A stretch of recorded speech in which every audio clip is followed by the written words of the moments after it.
he didn't turn into flipping Josh Rossi all of a sudden. Do you know what I mean? Like, I'm not having it. I just kept the throttle on, full gas in this car, right? And I'm not kidding, we must have done like a mile, just both wheels locked up. I think that the person that came out the other side of it is perhaps a different person to the person that went into it. Do you know what I mean? I went to bed and I thought, I've got this. I can still do this. My heroes are all of the guys from like the 500s, you know, the last of the 500 riders. So your Duans, your Schwanzes, your Raineys, and I miss competition. That's the hardest thing for me to deal with at the moment. Still missing the adrenaline, the buzz of winning. Welcome to Off Track, the motorcycle racing podcast. I'm your host, Dave Neal. Welcome to the Lowther Pavilion in Lytham. More importantly, welcome 6 times Bennett's British Superbike champion, Shakey Byrne. Shakey, welcome, mate. How are you? Flipping long old way to come up here, I don't mind telling you.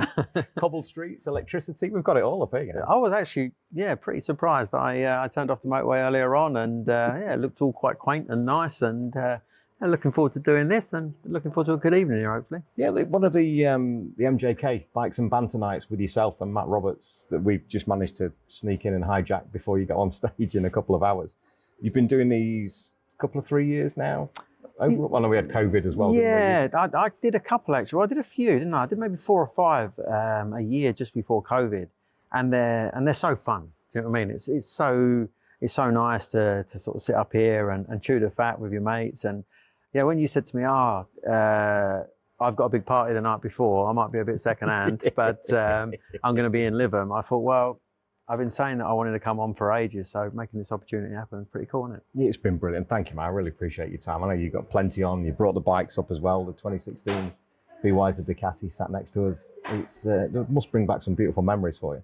Yeah, I actually fired it up yesterday. It's brought back some terrible memories from my neighbours because sat there, got all giddy and excited because I left it warming up for ages and a few blips of the throttle and I had petrol hanging out the window. You can't keep doing that, stop. Neighbours probably thinking, what on earth is that racket? But no, it was all cool. It was all good. What's your best memory from this one while she sat here?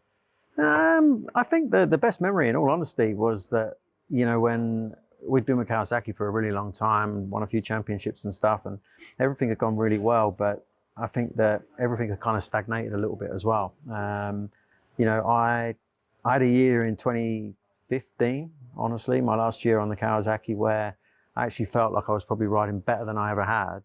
Yet the guy that I could beat week in, week out pretty much started wiping the floor with me on the new Yamaha, and I was like, look, he didn't turn into flipping Josh Rossi all of a sudden. Do you know what I mean? Like, I'm not having it. And I said to Birdie, mate, we need a change of scenery. Like, either I need to change team and get some fresh motivation and you know, something to fire me up for, or we need to change manufacturer.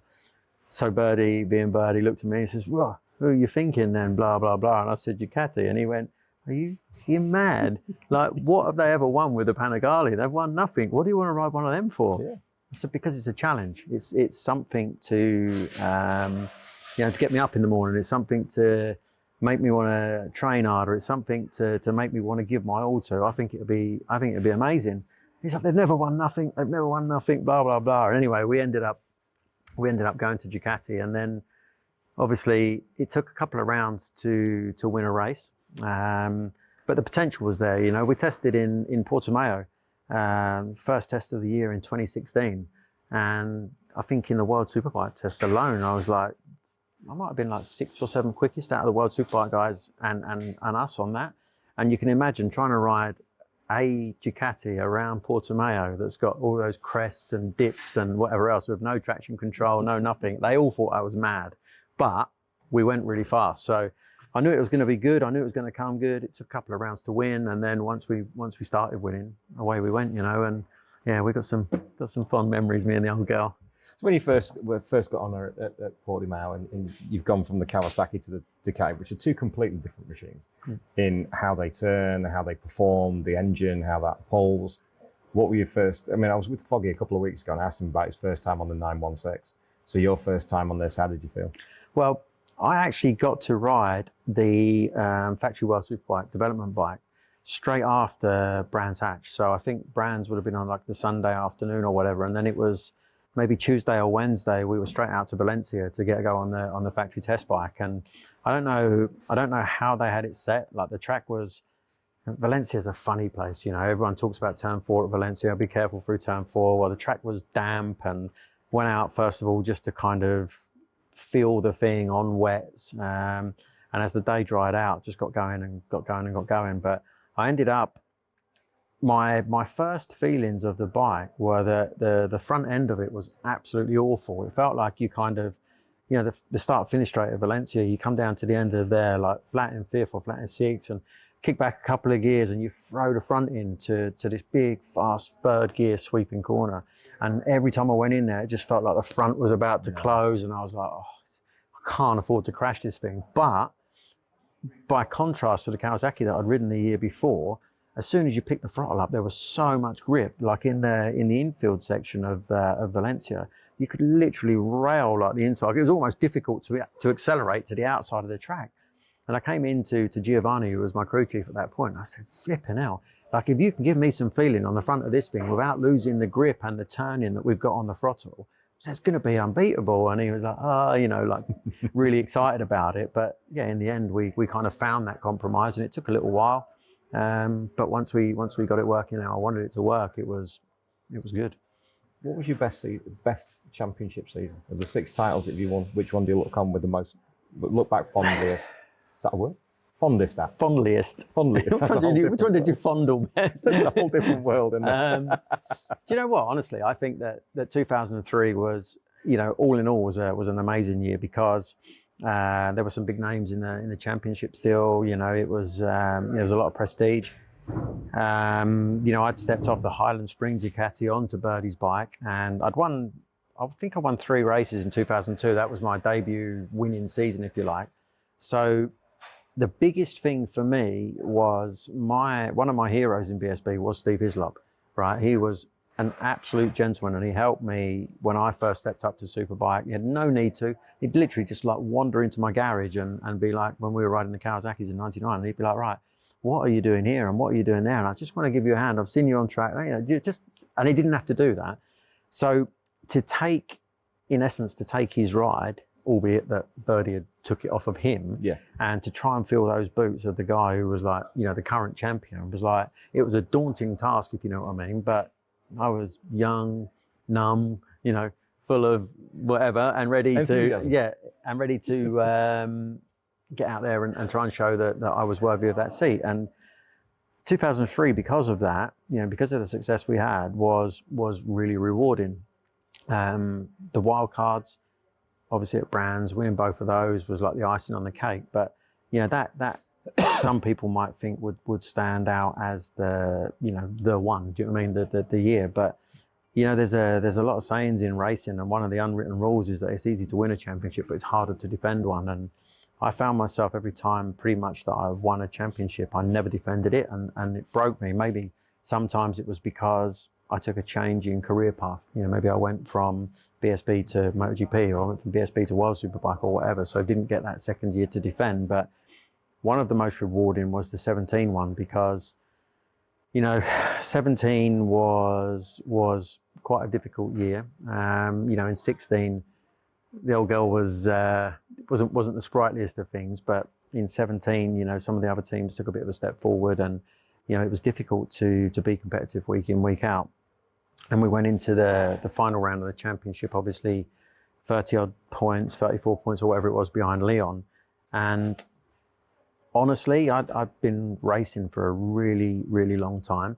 And, you know, racing when racing's good is like the best job in the world. Like, and it was always my dream. Like if you ask my mum about my school books from sort of 4 or 5 years old, whenever you can learn to write or whatever, you know, it always said in there, one day I want to be a motorbike racer. I have no idea why, but it did.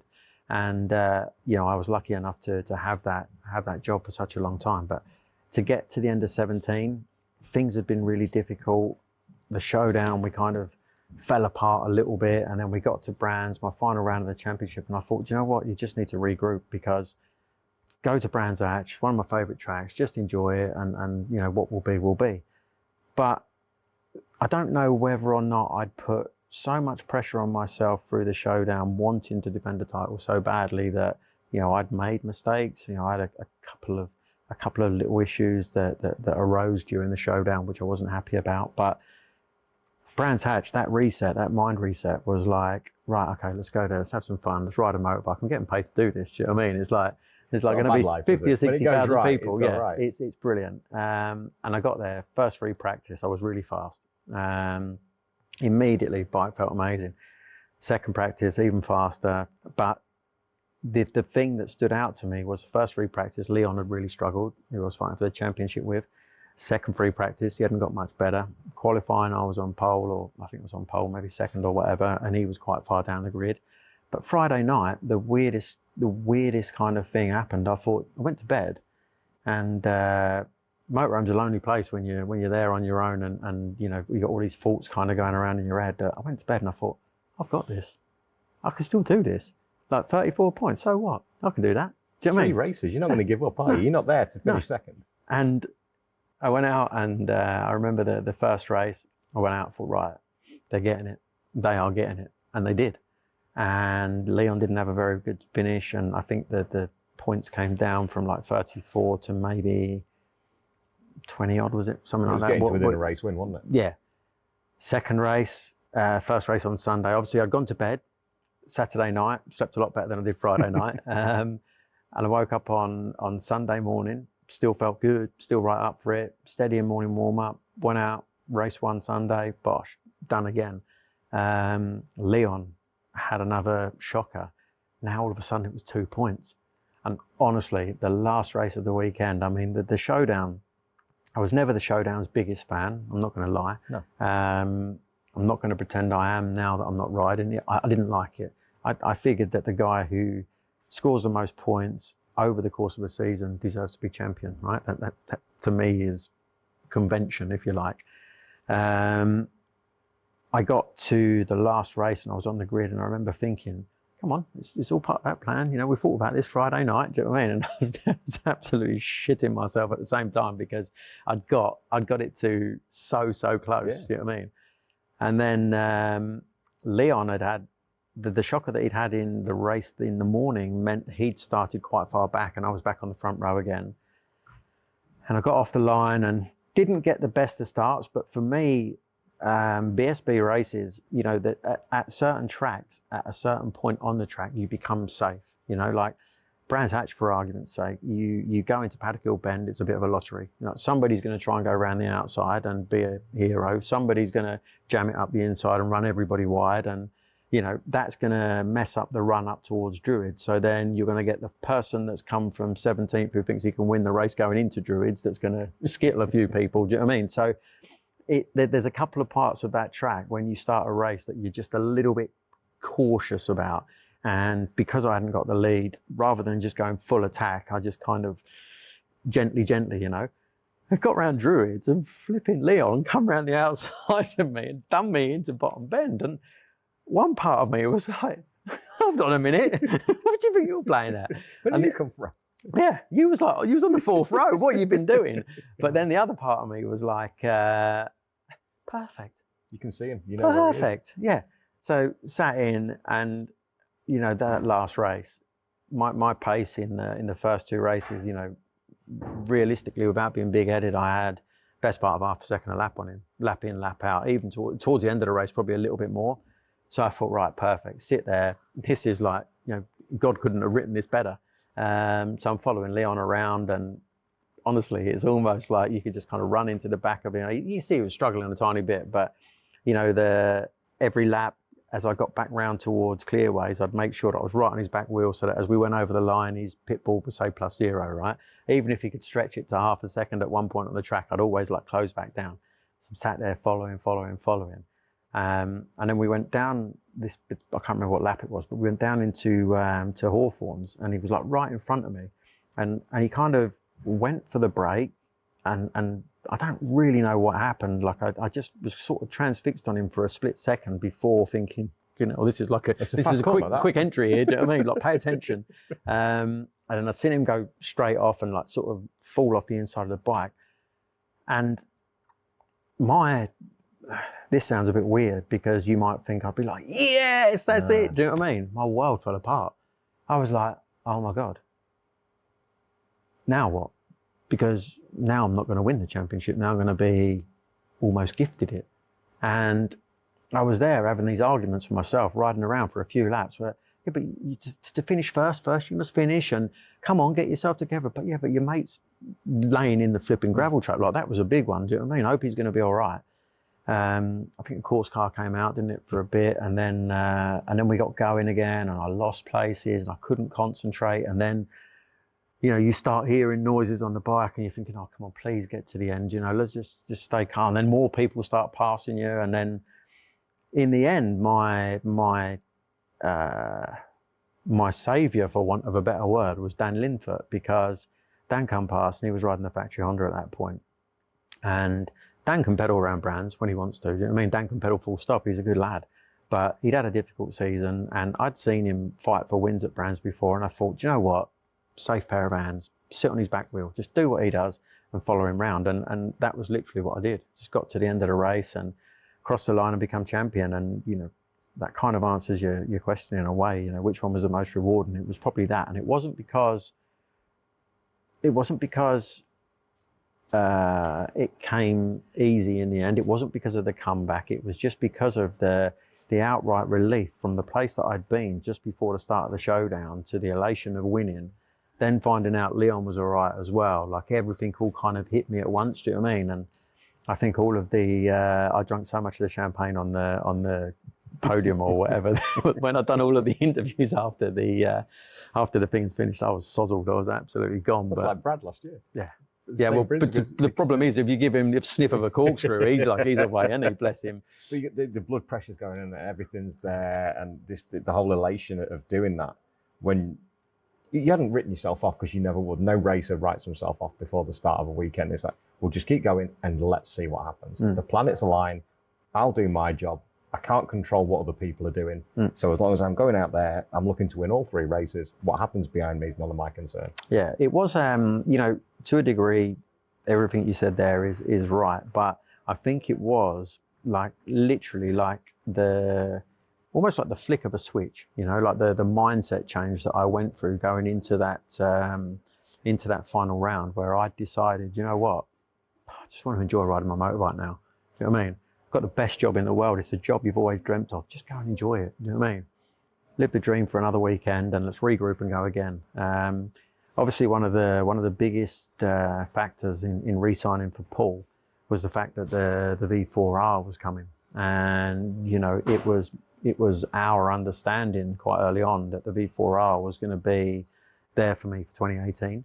As it turned out, obviously the V4S was out for 2018. But that was an 1100, so it wasn't eligible for BSB, so we had to wait another year. So kind of feel in some ways like I just missed the boat a little bit, because I think when you look at the fact that the V4R won 23 or 22 of the 26 races or something in 2019, sorry, can't help but think, you know, I'd done that deal with Birdie thinking I'd get on that, I'd develop that, you know, it'd be good from the word go, because Ducatis always were, you know, maybe a championship, 2, 3 perhaps on that, and then have a look and sort of regroup. But then obviously, yeah, 2018 came, and here we are trying to blag it for a living. You're doing all right so far. Just to touch on 2018, I don't want to disappear down that rabbit hole. It's a difficult time at the best of time. What was the biggest thing you learned about yourself in the aftermath of Snetterton, and then appearing on Eurosport at Cadwell, which I think was one of the first TV appearance? Brands, I think, was the first one. Brands was the first one, yeah. And then Cadwell was after that, wasn't it? So in that interim time, what was the biggest thing you found out about yourself? I think that I'll get the coffee while you think about that. Yeah, that's a good idea. I'm going to need that now. Put a question to me like that, and it gives me a cappuccino to answer it. Flipping out. Like, I can't tell you, and I don't really want to go into how dark that whole period was. You know, like super dark. And I think that the person that came out the other side of it is perhaps a different person to the person that went into it. Do you know what I mean? You know, do you think that the person that went into it, you know, that there's an element of him in there still, but there's also an element of understanding, you know, there's more to life too. Do you know what I mean? You know, I looked at my kids for weeks on end and couldn't even cuddle. I couldn't cuddle my kids because they didn't, the cage thing wouldn't let them get close enough. Do you know what I mean? And you know, seeing them whenever I had a bad day or wherever I was really hurting, and trust me, it flipping hurt me. Yeah, sometimes you'd have tears in your eyes, and to see your little girl cry because she can see your tears because she knows that you're hurting, and she can't even give you a cuddle to fix it. Do you know what I mean? Like they hold your arm, or they do something, or you know, try and put their hand inside the thing to touch your head or something like that. It was a tough time, but look, there's plenty of people far worse off than me. You know, we still have some issues now, which is a bit of a bummer. Means that the likelihood of me jumping back on a bike and racing again is pretty much zero, which is the hardest thing to take. But at the same time, I'm fortunate enough to still be a big part of the paddock. Really, really enjoy my Eurosport gig. You know, really enjoy the management of the riders and try and take a couple of more riders on and try and guide a few more people, hopefully, to the top of the BSB Championship, and you know, take some pride and pleasure in trying to achieve that. You know, I think there's so much experience that you have, and what we've seen, what you've done with Brad and with Brandon Paasch, and we'll talk about the management side going forward, because I think it's fascinating how you can bring the experiences, especially the experience we've just spoken about, because there are two sides to racing that we know only too well over the years. And I think it's fascinating what you can bring to Brad, and working with him last year and the dynamic between the pair of you. That's a conversation to be had all on its own as we go through the podcast. The interesting thing I want to go on to next is, tell me about that step to MotoGP. Because going from BSB, dabbling in Worlds a little bit, and then taking the MotoGP ride, you're in there with the aliens. Tell me about that time. That was super cool, and I think that I think one of the things that people need to understand is that I never do anything like willy-nilly. There's always a calculation, if you like. Even sitting here with me. Yeah, flip me. I've done my maths coming up here. I'm just thinking how much to invoice you for fuel to get all the way up here. It's not a problem. But then I can't do that, to be fair, because Mick's got me up here, and so I can't do that to you. No, I think that the thing with MotoGP was that, you know, my heroes are all of the guys from like the 500s, you know, the last of the 500 riders. So your Doohans, your Schwanzes, your Raineys, Eddie Lawson, you know, Kenny Roberts, all of them kind of guys, you know, they for me were the gods. And we never really had anybody as a Brit that got what I thought was a fair crack of the whip. And in, you know, you'd get Neil Hodgson who could put a 500 Grand Prix bike, you know, really close to doing his time around Donington that time, and Jeremy McWilliams would plug away. James Hayden had a go. Sean Emmett had a go. He got a Lucky Strike ride. Terry Ryman got to ride the Lucky Strike bike, but it was always like. It was always like one event here or one event there or whatever, and to jump into that kind of environment and that kind of pressure and you know, trying to deliver against, you know, the guys that have been brought up in that paddock is always difficult. But my deal with the Aprilia was really different, because it was a 3-year deal, and the only reason I took the ride was because it was a 3-year deal. You know, they told me that you know, the bikes that Colin and Noriyuki had been riding the year before. Obviously, Regis Laconia had ridden before that, and you know, the Aprilia was known as a bit of a fire breather and Cosworth engine, triple cylinder, flipping beast that put airs on your chest that still won't go away now. But the 3-year thing really excited me, because it was a year to get in there and learn the tracks, albeit on a bike that Aprilia had developed off of the back of all of the information that they got from Colin and Noriyuki. Now, when you look at Colin Edwards, or you think of somebody the caliber of Colin Edwards, you know, he was in Yamaha for years because he was so good at developing bikes. So all of his experience that he'd brought to Aprilia was was supposedly going to be used in this new bike. Noriyuki Haga, an absolute superstar. Ironically, he was my teammate on that bike down there for a little while, or for a couple of rounds. But yeah, a superstar. And Aprilia said to me, look, you'll get 2 tests on the old bike. We'll give you the new bike. You've got a year to get the new bike, to learn the new bike, to learn the tracks, to get yourself ready. Second year, we want you to attack. And then depending on how the second year goes, we'll go, we'll either continue or, maybe you'll move up to another team, whatever will happen. And that was the reason for taking that opportunity. It was nothing to do with, I remember Motorcycle News wrote an article, didn't they, after the Brands Hatch double, World Superbike's too easy, I want MotoGP. It's like, what? Yeah, because thanks for that. Yeah, that's how it is, isn't it? Yeah. But that was the option on the table for MotoGP.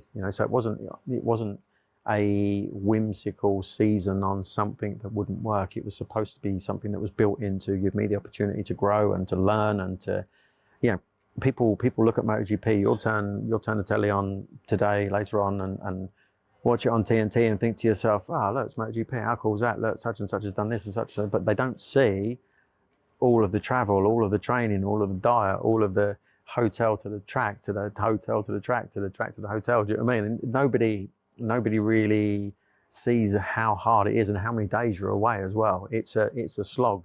So, like in the beginning of the interview when we were talking about how racing's the best job in the world when it's going well, when you've come from a year where you've won pretty much everything and you've done a double at wildcard, the only ever person in Europe to be able to do that, to all of a sudden you're running around in like 15th or 20th or 14th or whatever. You're like, hold on a minute, I didn't sign up for this. Do you know what I mean? Where's my new bike? Ironically, that new bike never came. And within about 4 months of signing the contract, all of this money kept turning up in the bank every month. And it was like, oh, yeah, that's great, but I want to be winning. But you're a racer still at the end of the day. Yeah. And when they said, look, we've been bought out by Piaggio and they don't want to continue the MotoGP program, really sorry, but you're going to have to cancel your contract. At the time, I was devastated because I was like, hold on a minute. I'd got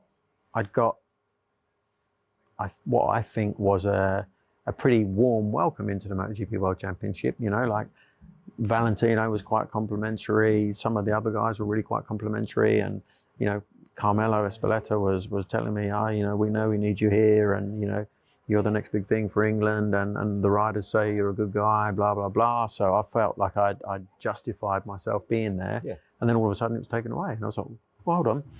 But I think from a career move point of view, just going slightly off topic about the MotoGP thing, from a career move point of view, it was one of my smallest mistakes came that year in 2004, because I could have then changed to probably the factory World Superbike team in Ducati, factory World Superbike team in Yamaha in World Superbike. It was the year they were changing to Pirelli, so everything would have been up in the air for everybody. And I had some fantastic opportunities that I could have gone and taken, but at the same time, I had the boss, the owner of MotoGP, telling me, look, I want you in MotoGP. I'll put you on a proper bike. We'll get you a proper bike. Don't worry, everything will be fine. Stick with us. And I thought, well, every rider builds their hopes and dreams on becoming a rider in MotoGP. I'm here, it seems silly to turn my back on it. So I sort of stuck around, and at one point there was talk of going to one team, and there was talk of going to another team, and then eventually a collaboration between KTM and Kenny Roberts happened, and the history books say that Kenny's attitude compared to to KTM's attitude was quite different. And it didn't take long before it kind of imploded. But one of the coolest things ever for me, when I speak about the guys being my heroes and stuff, was Kenny came to Mugello and went out and watched on track, because the Austrians had been doubting my speed. If you put someone right on that fast on that bike, they'll do a better job. And I sat down in a board meeting with the bosses of KTM and Kenny and Chuck. And Kenny absolutely tore him a new one and was like, look, I've been out and watched that guy on track. I know when a guy can ride a motorbike. That guy is braking at the same point as Valentino's, turning at the same point as Valentino's, picking up the gas at the same point as Valentino. And in true Kenny Roberts style, he said, do you want to know the difference between him and Valentino Rossi? And they were like, oh, yes, and tell us. And he said, well, when he opens the throttle, when Valentino opens the throttle, his bike goes forward. That piece of shit does nothing. Do you know what I mean? And it was like, fucking hell, Kenny Roberts is standing here like fighting my corner. How cool is this? So, yeah, that was quite nice. Yeah, it's the beauty of what goes on behind the scenes as well, isn't it? Because it's not all roses. It's not. Motorcycle racing in general, as we've seen with Rory this past couple of weeks, and it's brutal. Yeah, it is absolutely savage. And the funniest thing about racing is, you know, any team, unfortunately, if you win because you're on the team's bike. But if you lose because you're a shit rider. You know what I mean? It's amazing how individual it becomes. Like, and for teams, it's completely the opposite. Yeah. So, you know, having sort of teetered on the idea of doing something myself now, and thinking about the ways that perhaps I've been treated in the past and some of the experiences that I've had, I feel there, you know, potentially could be a lot to give in terms of being a team owner or a team manager or whatever. So I started like looking into that a little bit. But yeah, the one thing that stands out for me is that, you know, one of the guys in Moto2 got hurt, and they brought Marcos Ramirez in, and you know, he put the bike on the podium. Now all of a sudden Rory's out, and that's MotoGP. It's how savage it is, but that's motorbike racing in general. Yeah. Like, you spend a little bit of time off of your motorbike, and somebody will pay to ride it. You know what I mean? That's just the nature of the beast, unfortunately. It's the worst thing being out injured from any rider that I've ever spoke to is who's going to sit on my bike. That's my bike. And who's going to sit on that? That's why 10 days after breaking a wrist, we'll be back racing. Yeah. That's why 3 weeks after ripping my shoulder off at Cadwell or tearing my collarbone off or whatever I did, you're back racing and winning at Aston, because you have no choice. What was it at Silverstone when you broke your leg? And Phil and everybody's helping you on the bike and off the bike, and but then, my bike. To be fair, you're fighting for a championship at that point. Do you know what I mean? That's, might have been. Yeah, it might have been. Yeah. So it's a cruel sport, and it's funny because, you know, when you speak to somebody from outside of our industry and they say, oh, yeah, I'm going in for I don't know, going in for an operation or whatever. Doctors told me I've got to have 8 weeks off work and then go back, and then 4 weeks of physio, and then I can think about going back. And think, okay, you cracked a finger now. Do you know what I mean? What's up with you? we don't get that option. Do you know what I mean? We have to get on, and it's not because we're superheroes or we're tough guys or we're, you know what I mean, we're trying to portray this tough guy image. It's just because if we don't have a job when we get back. There's going to be somebody else on it. And the thinking about, before we've got a bit of time to think this afternoon, and before you came in, and about talking about your career and all the good points that you've had.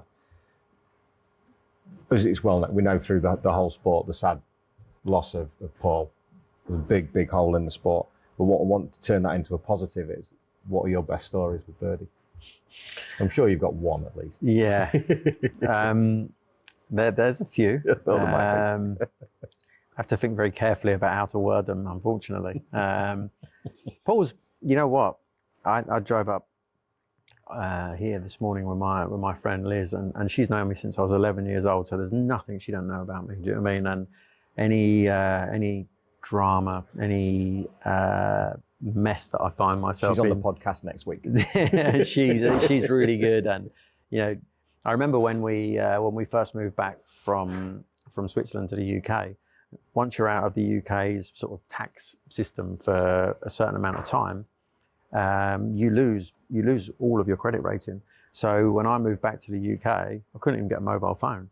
Yet I wanted to buy a house, so I needed a mortgage, you know, and she ended up being a guarantor of my mortgage and everything for me. So she's an absolute angel. But yeah, she was talking about Paul on the way up, and she was saying, oh, it's such a sad loss, and it really is because, you know, that guy. I said it in one of my posts when he first passed away. He needed racing almost as much as racing needed him. But what he gave to racing, what he brought to the paddock, you know, his charisma, his demeanour.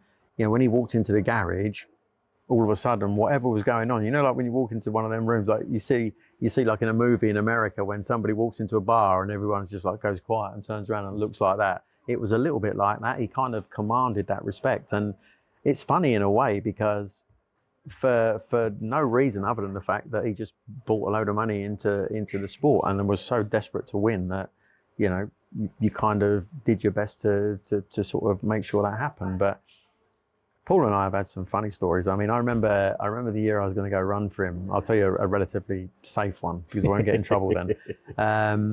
The year I went to ride for him, he had me up in Penrith, which, you know, living where I live is like, That's Scotland. it's like going to Button Moon, isn't it? But I drove all the way up there, and I got there, and within about 10 minutes of being there, he's like, I want to see how fit you are. And I was like, fucking great. You know what I mean? I've just literally just drove all the way up here. We're going for a run. So, okay, we'll go for a run. And I'm not much of a runner. I like cycling, to be fair. But I said, all right, we'll go for a run, no problem. So I get some kit on, and we set off running. And, you know, Paul used to be, back in the day, he was a flipping fit guy, do you know what I mean? Like lean, strong, motocross rider, do you know what I mean? Yeah. Like, yeah, no flies on him. And we set off from the house, and you know, we're running downhill first of all, and I thought, oh, flipping hell, what a result, do you know what I mean? If it's all like this, it's going to be absolutely fine. And then it sort of flattened out for a little bit, and then we turned up this road, and I kind of turned into the road, and we were chatting away whilst we were running, and I looked up and I was like, I'm not looking forward to this. Anyway, we'd been sort of conversing whilst we were running, and carry on running, and this first hill starts going up, and I'm thinking, just stay with him, just don't try and beat him, just stay with him. Do you know what I mean? Half wheeling him. Yeah, exactly that. Slipstream if you need to, just hang in there. Gets to the first little thing, and it kind of went like that, and then leveled off. And I was like, I looked across, right, yeah, keep going. Anyway, slightly further down the road, it's in this next one, and I'm like, oh my God, not again. Do you know what I mean? Gets to the top of that one. Right, yeah, all good. Carry on a little bit more.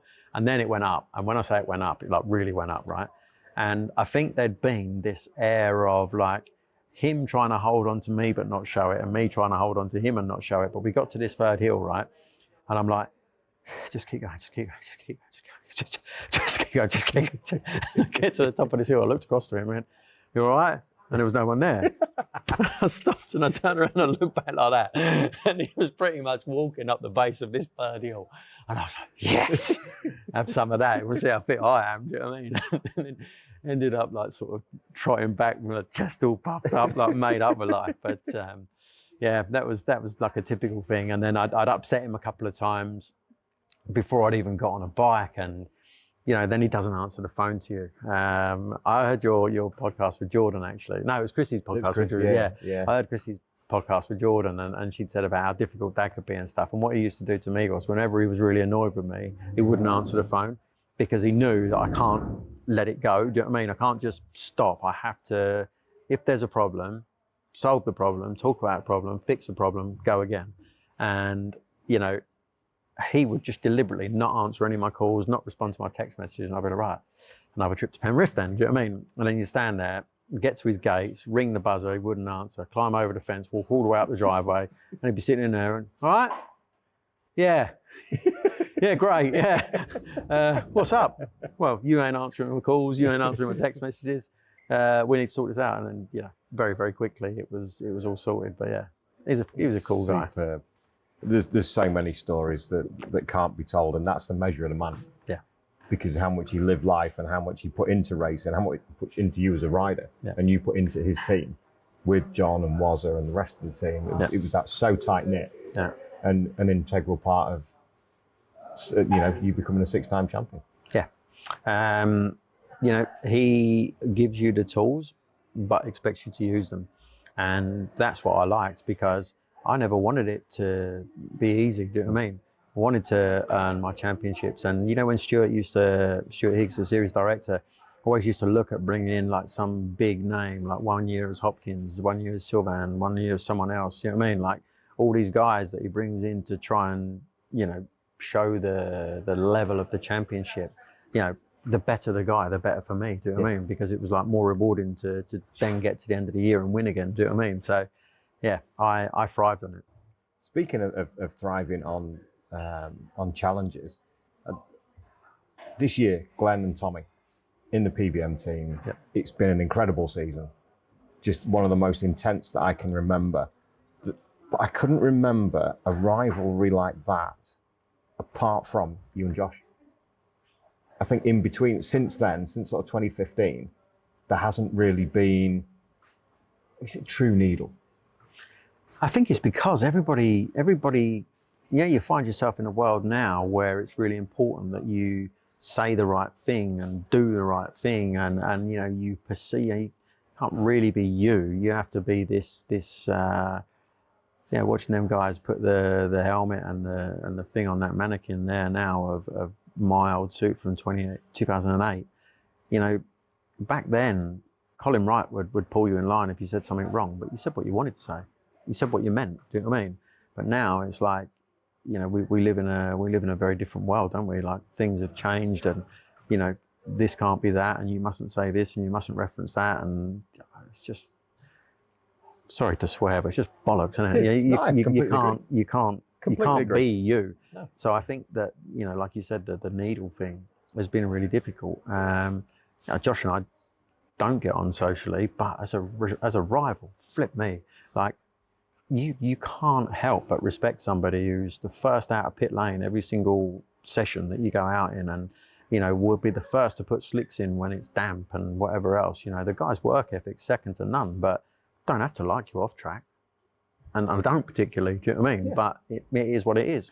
Obviously, he didn't really like me that much either, but I beat him a lot more than he beat me, so I'm all right. That's what matters, isn't it? You've got to beat him. That's the bottom line. What was your take on this season with the two boys? Because it was one to remember. I think that I don't recall. You say you don't recall needle between between two guys like the needle between Glenn and Tommy. I think that they're two characters that the most interesting thing about the needle between them two was that when Paul was around, I think it was managed better than it was when Paul wasn't around. And I think things really got out of hand, from sort of Alton Park onwards. But there was an awful lot of emotion. Poor Jordan and Frank, they're kind of trying to mourn the loss of their dad, and trying to keep two guys in check that want to beat each other, want to be number one in the team, want to be champion. Do you know what I mean? That was a really difficult dynamic to manage, and I think the most difficult aspect of it must have been, for Jordan, for instance, you're there and you're Paul's daughter, and you've been Paul's daughter. You've always been around the paddock, and she is a lovely girl. She's great. I've got so much time for her. You and me both. Love her to bits. Make a point of seeing her every single weekend, just to say hello, give her a quick cuddle, make sure everything's all right. Love her, but you don't automatically, when you step into the role of your dad, you don't automatically become your dad. And the podcast for me was quite enlightening, because I think she acknowledges that. She realizes that she's got to grow into that position, but it must have been quite difficult to be in that garage and trying to manage that situation when actually you have no experience.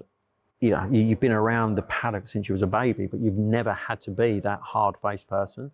And she's no mug. Nope. Right? She is a switched on girl, and she's got her own business. She's very, very clever, very intelligent, switched on girl, lovely girl. But I think that those stripes, as she quite rightly said, need to be earned. So it was very, very difficult for her to look at the two boys and say, pull your socks up, do you know what I mean? Behave yourself, like this doesn't need to happen here, or this doesn't need to happen there. And yes, there was a couple of instances. Obviously Donington Park was the most famous one, where it was like a complete disaster, like worst case scenario. Couldn't have written any worse.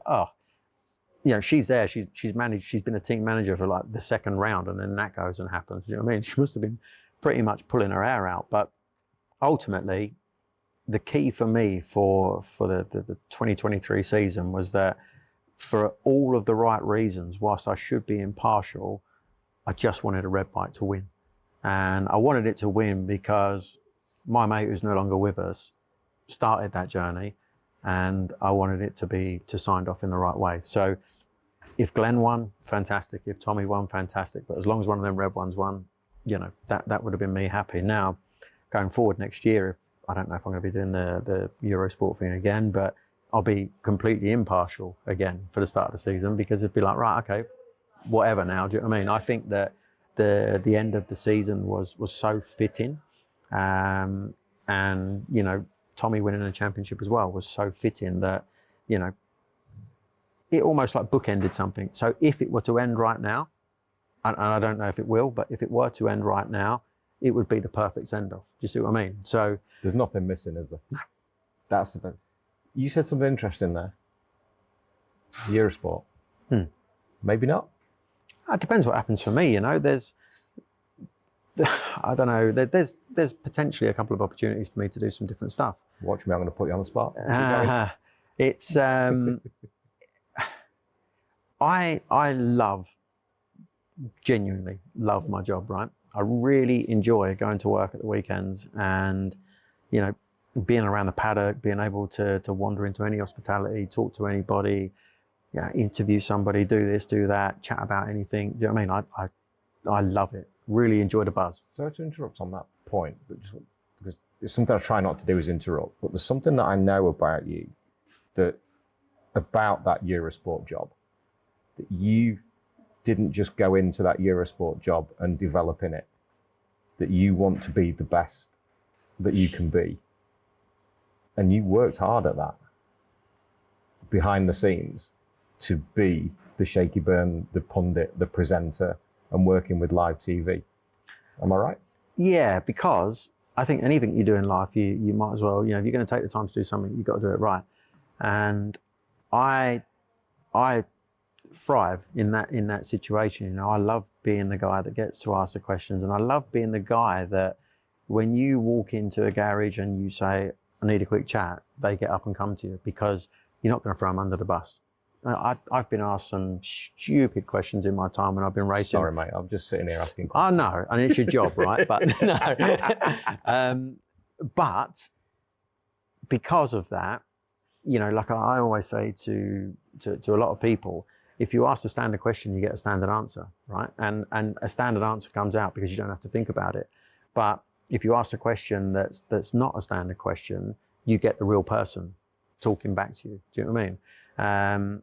So the biggest, I wouldn't say problem, the only problem for me with the Eurosport thing is I feel a part of the Eurosport team, and I'm more than happy being a part of the Eurosport team. But there's no winning and there's no losing. Do you know what I mean? There's no, oh, that was a great show, well done, or there's no, that was a rubbish show, you need to pull your socks up. There's no, oh, you got on the podium, well done, or oh, you won a race, great, or oh, you crashed and you did this. Do you know what I mean? Like, what can we do to make it better? And I miss competition. That's the hardest thing for me to deal with at the moment. Still missing the adrenaline, the buzz of winning, or the frustration of losing and wanting to go again. Like you have a fantastic weekend and you do a triple or whatever, and you leave the racetrack, and for 5 minutes you're buzzing, but your mind's already thinking, right, next race is this one. How am I going to do that next weekend? What am I going to do? How am I going to do this? What about the bike? Maybe we should change this.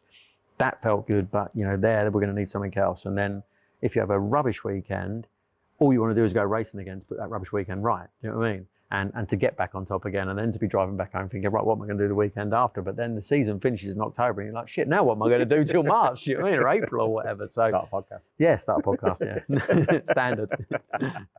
So here's the next question then. Yeah, Shane Byrne, team manager, team owner. Well, I tried. I've been trying this year to put some stuff together, because I think that it would be something that would give me that element of competition. I think it's something that I know a lot of very, very good people in the paddock in terms of staff.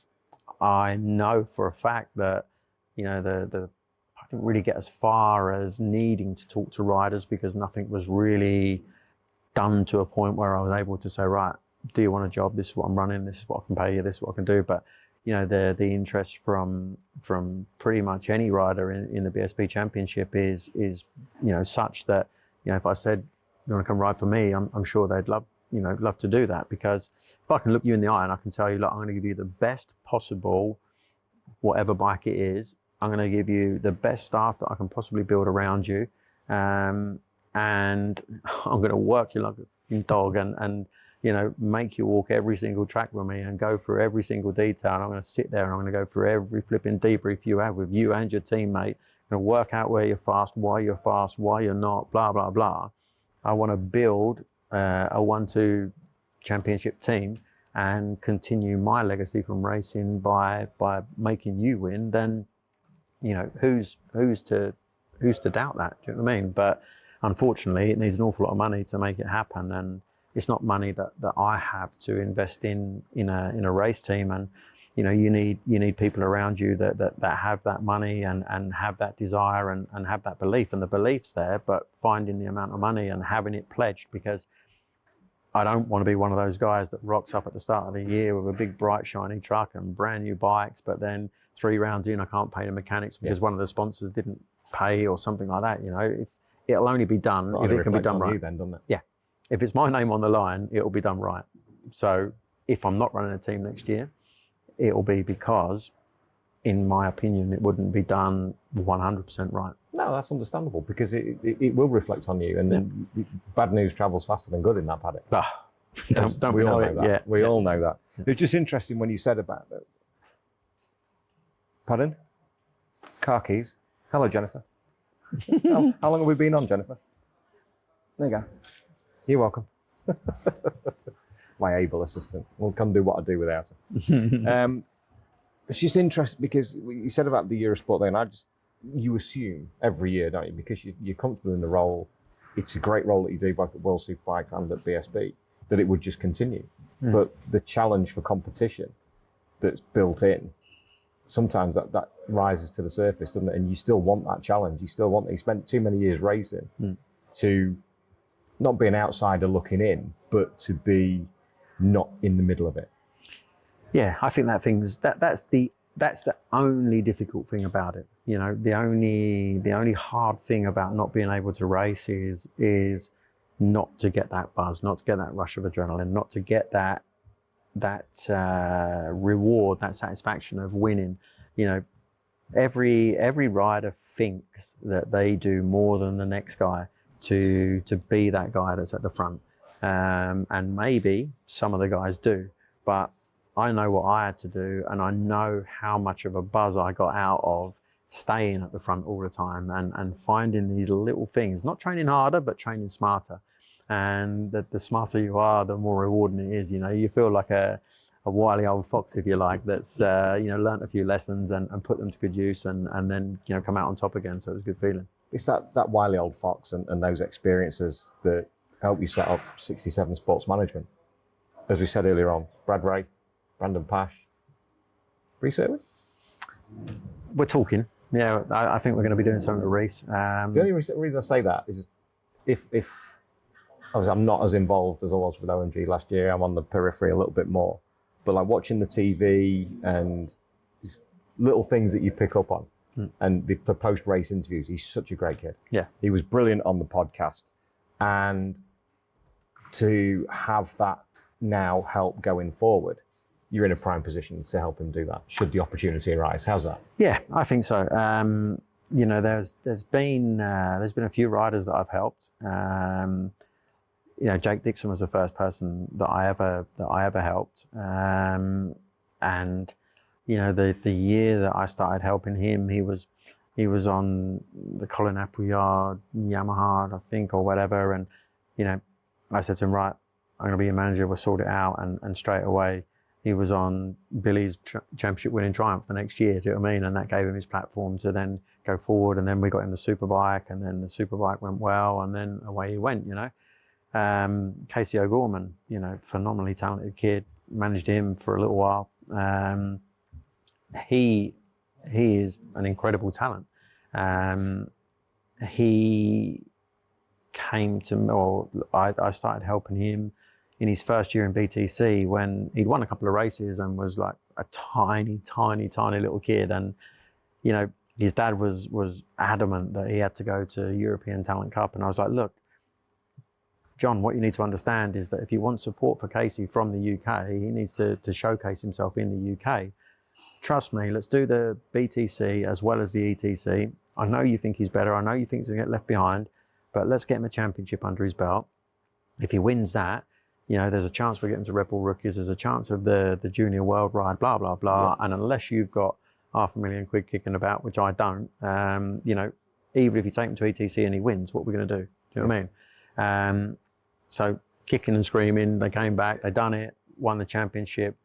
Dorna obviously then, announced that they weren't going to do the thing with the junior team or whatever, which was a real kick in the backside for me. But you know, Casey never made the preliminary grid for Red Bull rookies, and you know, John wasn't happy about that, and then we didn't have an ETC ride, but he ended up in Red Bull rookies, and I think we did a good job of making sure that happened, because he wasn't going to be.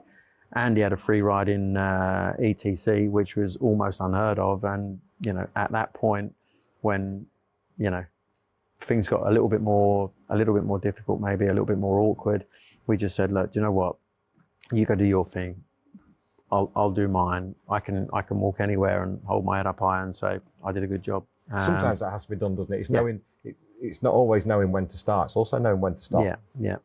But I'm really pleased actually to see that he's just signed with the Monlau team. So hopefully they'll kind of carry him through. I think they're going to manage him and sort of carry him through now. And fingers crossed he'll make it through to Junior World. And if he does a good job there, Moto 3 when he's old enough, and then fingers crossed he'll be the next thing. 'Cause he's a lovely kid, really good kid, super talented. And then Brandon Paasch, obviously young American kid, won Daytona back to back. Crossed the line second there this year. He was being looked after by a few guys, and I think they had all these aspirations of kind of traveling the world with him and doing Moto2 or doing whatever. But Brandon's a really tall kid, and he's quite not heavy, but quite big framed as well. And when I had my first meeting with his sponsors via a Zoom call, I was like, look, guys, he's been over here in British Supersport. It's fast enough to win British Supersport for sure, but he hasn't won in British Supersport yet. So it's not like a British Superbike team is going to kick the door in and say, right, we need Brandon.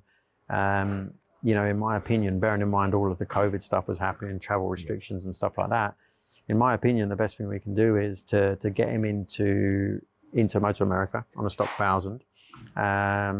And let him build himself back up over there, because the Americans love him. He's a big deal over there. Yeah. KTM 390 Cup champion, double Daytona winner. Yeah. So I got him signed to the team that won the Superstock Championship 2 years in a row. You know, a factory supported team, not the factory team, but a factory supported team, and he's done a really good job. But from that job, I went over to Laguna last year. Done a bit of spotting and saw a few things, and you know, moved the job forward a little bit more.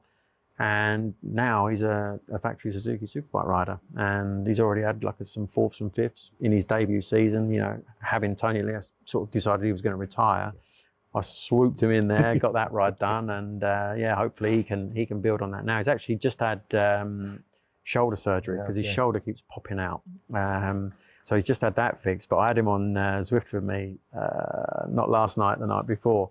And we were chatting through this Zwift ride, and, you know, just going through the plan and just telling him, look, just stick to the plan. Do you know what I mean? Like everybody wants to be right over there before they've even got to here. Do you know what I mean? And there's a process that it takes to get right over there. But you try cutting corners or doing something, you end up maybe in the right championship, but on the wrong bike, which then puts you back 2 years, and you've got to go back to rebuild to get to the point that he was in the first place. So making him understand that, you know, nothing comes for free, and that everything comes if you do it in the right way.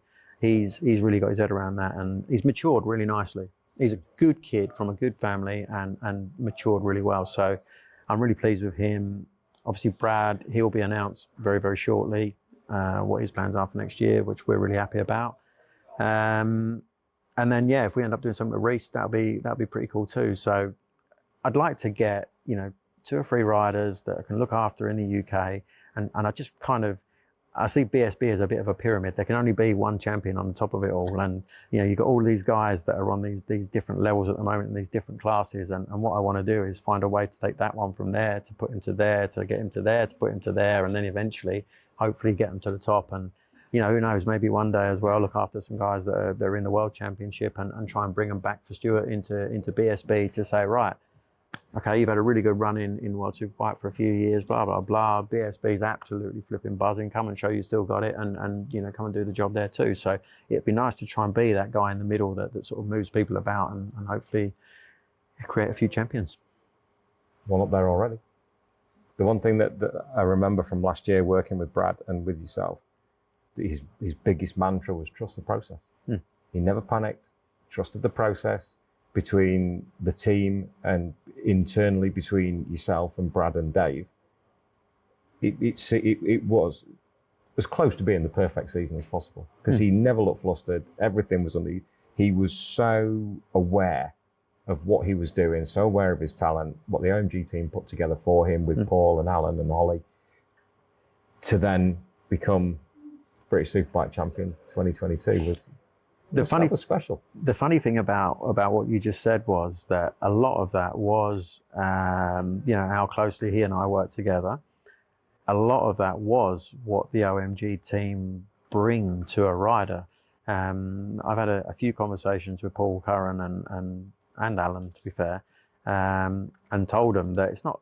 I don't need to blow smoke up anybody's ass, right? But the job that they do, the way that they look after their riders, they make them feel like they're a part of something and that the whole world's behind them, And when I was talking to Paul about potentially doing my own team, I said some of the stuff I've seen from you guys, like, kind of inspired this decision to maybe we want to go down that path, because I know it's a slippery slope. I know it's a money pit. I know that potentially there's not a lot to come from it other than, chest bragging rights or whatever. But, the way that they do that job in that team is really, really nice, really, really close. And, we worked really, really well together. A few meetings throughout the year with Alan and Paul. There were some moments where Alan Gardner's a great guy because puts his money where his mouth is, but when he speaks, he expects an answer. Do you know what I mean? So there were a few times where he was like, "Right, we want Brad." It was the Brands Hatch round in the middle of the season. I want to re-sign Brad for next year, and I was like, "Flipping hell, mate! Like, fair play, but it's a little bit early." Do you know what I mean? With the greatest of respect, I want Brad to be BSB champion this year, and then I want to take him to the World Championship. And the reason I want to take him to the World Championship is because I'm sure you understand, but you have a phenomenally talented rider, a naturally gifted guy that I think is good enough to fight for a World Championship. And I want to be that guy that takes him there. I promised him when we started working together in 2019, I said, you are plenty fast enough to be in World Superbike, and I'll be the guy that takes you there. Mark my words, you will be going to World Superbike.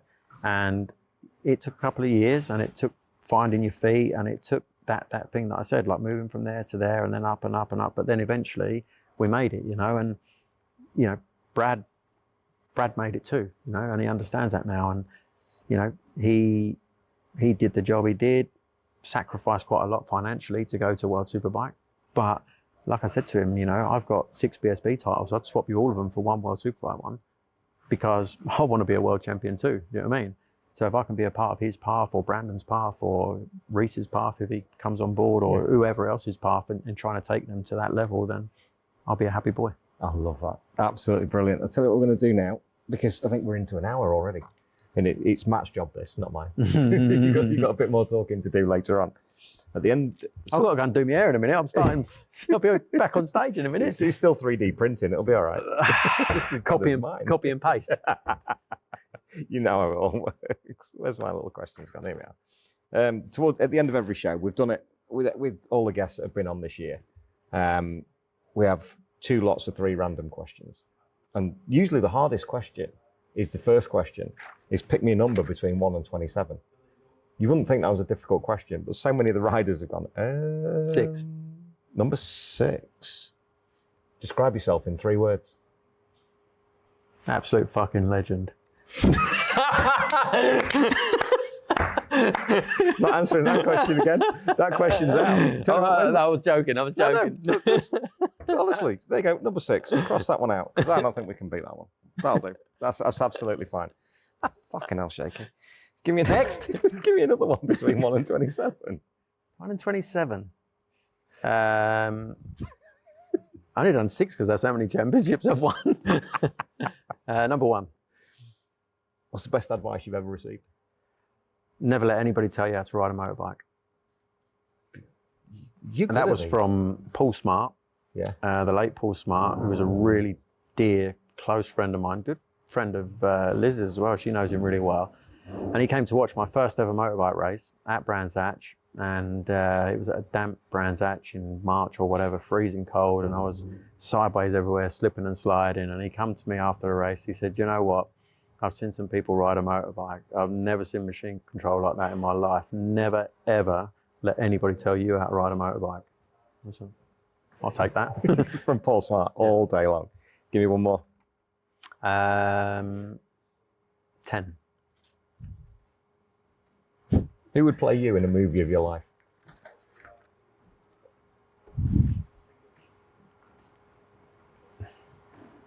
It's going to sound really vain now.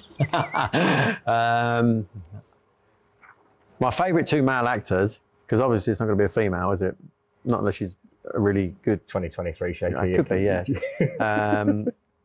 My favourite 2 actors would be Jason Statham and Brad Pitt. So either one of those two, okay. I'd be pretty happy with that. Fine by me. Pick me a number between 1 and 30. 1 and 30. There was a relevance to all of my numbers so far. There is to everybody's that picks these numbers. 15.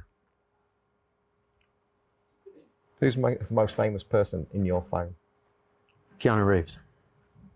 Nice. Give me another one. 27. My mum's door number. That's the relevance of it. I like this question, actually. What's your strongest opinion on something that really isn't that important? Flipping out. I'll give you an idea. Tom Boudamos, airports, because he goes through them all the time. Everything is as he wants it to be, as he does it, and just people who don't understand airports get in his way. So it's not really that important. Tommy Hill was trying to get out the end of his road and people not letting him out. I would say that my biggest thing, in a way, is the saying that you shouldn't worry about things you can't control, because I think as humans we all want to control everything. Like Tom at the airport or whatever, you know, when you know what you're doing and somebody else doesn't, it gets really frustrating. But I think that giving any time whatsoever to something that you can't control, it's like when you turn up here and they say, "Oh, it's absolutely pouring," and you think, "Oh, you got the bikes out in the rain." Well, you can't change it, so just get on with it. Lovely. 2 questions to finish. It's first time on the podcast. That's the same 2 questions for every guest. First one is in 2 parts. Of all the tracks you raced on, what was your favourite corner and why? One of my favourite corners, I could tell you, I don't know the name of it, but it's at the Nürburgring. It's right towards the end of the lap. You go down this big hill and there's like a 5th gear right kink. And it was absolutely amazing. And only maybe once the whole weekend, like in qualifying, could you go through it flat. Because as much as you wanted to, something just happened and you just had a tiny little roll, even if you didn't want to do it, but you just couldn't help it. That was one of my favourites. You know, I've been fortunate enough to race in circuits all over the world, and I'd ride around the car park outside here and be happy, do you know what I mean? So as long as I was on a motorbike, I'd be happy wherever the corner was. And the final question, what's your best hire car story? Oh my God, I can't tell that. I will tell you. Michael Rutter and I took a hire car when we rode for Mark Griffiths in 2002. We were testing at Almeria. We went into town to pick up a load of food and whatever for lunch. I don't know why we got assigned to do that, but we did it anyway. And this poor hire car, right? We're coming back up the long straight road towards Almeria, and we've been relatively naughty all the way through driving this hire car anyway. But we're doing like, I don't know what we would have been doing, like 70 or 80 miles an hour along this road on the way back. And I'm driving and Michael ripped the handbrake up. But he ripped the handbrake up so hard that I couldn't get it off. So I just kept the throttle on, full gas in this car, right? And I'm not kidding, we must have done like a mile, just both wheels locked up, and just kept going, like in a straight line, just like playing around, like doing this in this front wheel drive car, like drifting, whatever else. We get to the entrance where you turn left into the circuit, and I've kind of let the car come to a standstill, and I'm like, dickhead, do you know what I mean? And like flipping pulled this thing out of the sunroof and like let it back down again. And we've drove into the track and thought nothing of it, right?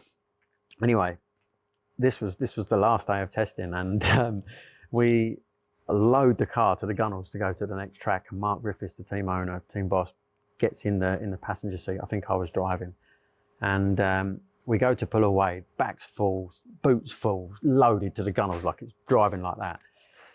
I pulled away, and just as I pulled away out of the paddock, the car goes, ba-doom, ba-doom, ba-doom, ba-doom. And as we get quicker, Mark's like, whoa, whoa, whoa, whoa, whoa. There's something wrong, stop. And I come to a stop. Oh no, I know what this is. Anyway, Mark gets out and he looks around the back of the car, and he's like this, like looking at it. I don't know, Mark, get back in, come on, we got to go.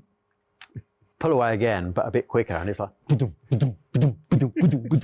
he's like, stop the car. He stopped the car again, get out, and he's like in there inspecting this back wheel, and then he's like, go back a bit, and literally the tyre had gone like that, right?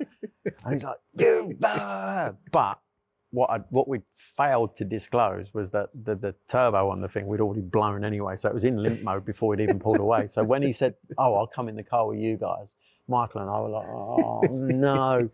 And when he seen this flat spot, Michael looked at me, I looked at Michael, we just absolutely lost our shit to the point where we nearly dribbled. I was laughing so much, I don't think I've ever laughed so hard in my life. We ended up having to drive all the way to the next track with this Seat, whatever it was, in limp mode, going all the way down the motorway, and Mark sat there with like a face like thunder, and every time I looked in the rearview mirror, Michael was just having in tears. So that was one of the funnier ones. Fantastic. What a way to finish. Shakey, thank you so much. What an absolute pleasure. pleasure. Really enjoyed that. Thank you. Thank you. Keep an eye out. Have a look on Facebook, MJK Sports Events. Shakey's touring the country with Matt Roberts. Get yourself down to the events. They're absolutely fantastic. But mate, enjoy tonight, and thank you again. No problem at all. Shakey Byrne. Thanks, guys.